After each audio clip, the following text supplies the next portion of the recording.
বছরে আমার family income 1 lakh টাকার থেকে বেশি, আমি কি যুব শক্তি পাবো না? আমি এখনো গ্র্যাজুয়েশন করিনি, আমি কি যুব শক্তি পাবো না?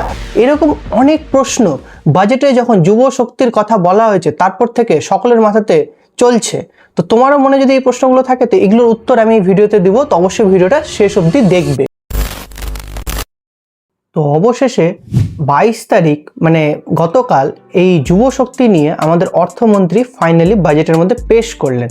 তো সেখানটাতে অ্যাকচুয়ালি বলা হয় কারা যুব শক্তি পাবে, কারা যুব শক্তি পাবে না, আর এর জন্য কি কি ডকুমেন্টস বা রিকোয়ারমেন্ট দরকার। তো প্রথমে তো যুব শক্তি কারা পাবে।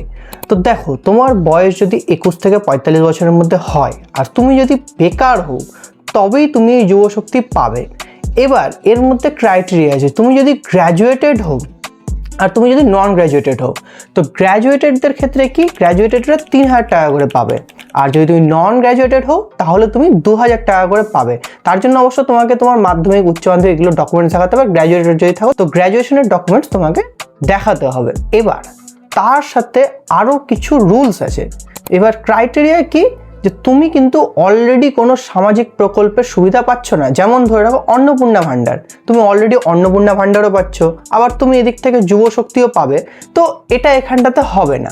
আর তার পরবর্তী কথা যেটা বলা হচ্ছে যে 1 লাখ টাকা, যেটা মাসে না বছরে। তো দেখো বাজেটের মধ্যে ডাইরেক্টলি লেখা আছে 1 বছরের মধ্যে 1 লাখ টাকা। এবার 1 বছরে ফ্যামিলি ইনকামের এই ব্যাপারটা অ্যাকচুয়াল না, এটা হয়তো প্রিন্টিং মিস্টেক বা কিছু একটা, যেটা আমাদের মুখ্যমন্ত্রী নিজে বলেছেন কনফারেন্সে যে ওটা অ্যাকচুয়ালি বছর না, ওটা মাসে হবে। মানে মাসে তোমার পরিবারে 1 লাখ টাকার কম ইনকাম হতে হবে। আমার যুবক ভাইরা, আপনাদের জন্য আমরা আছি।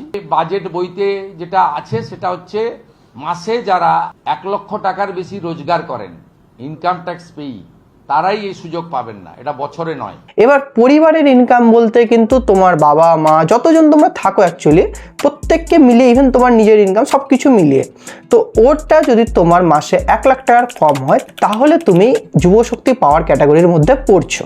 আর এই যে যুবশক্তি প্রকল্প, এটা কিন্তু যুবশক্তি নামে আমাদের মধ্যে পরিচিত থাকবে না, এটা সম্ভবত নাম পরিবর্তিত হয়ে ভরসার কর্মসূচি হবে। যেটা অ্যাকচুয়ালি বলতে চাইছে যে সকল বেকার মানুষরা, বেকার বলতে মানে যারা ট্রাই করছে, জবের ট্রাই বা অন্য কিছু ট্রাই, তো তাদেরকে একটা আর্থিক সাহায্য বা আর্থিক ভাতা হিসেবে এটা দেখা হবে।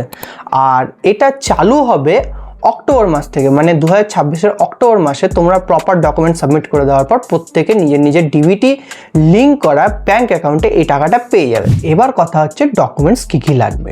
তো দেখো, বেসিক ডকুমেন্টস লাগবে, এমন কিছু আলাদা লাগবে না। তার মধ্যে তোমার পাসপোর্ট সাইজের ফটোকপি আছে, তাছাড়া তোমার আধার কার্ড আছে, ভোটার আইডি, তাছাড়া তোমার এজ বোঝানোর জন্য তোমাকে মাধ্যমিকের অ্যাডমিট কার্ড বা তোমার বার্থ সার্টিফিকেট যদি থাকে, এবং সবথেকে ইম্পর্টেন্ট যেটা, যে তোমাকে মোবাইল নাম্বার আর আধার কার্ডের লিঙ্ক করা মানে ডিবিটির লিঙ্ক থাকা ব্যাঙ্ক অ্যাকাউন্ট তোমাকে দিতে হবে।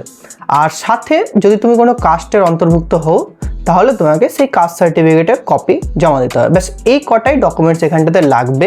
তো আশা করি আমি তোমাদেরকে এই যুব শক্তি বা ভরসার কর্মসূচি যে প্রকল্পটা, ওটা নিয়ে যে মিথটা ছিল বা যে রিকোয়ারমেন্টগুলো ছিল সেটা আশা করি ক্লিয়ার করতে পেরেছি।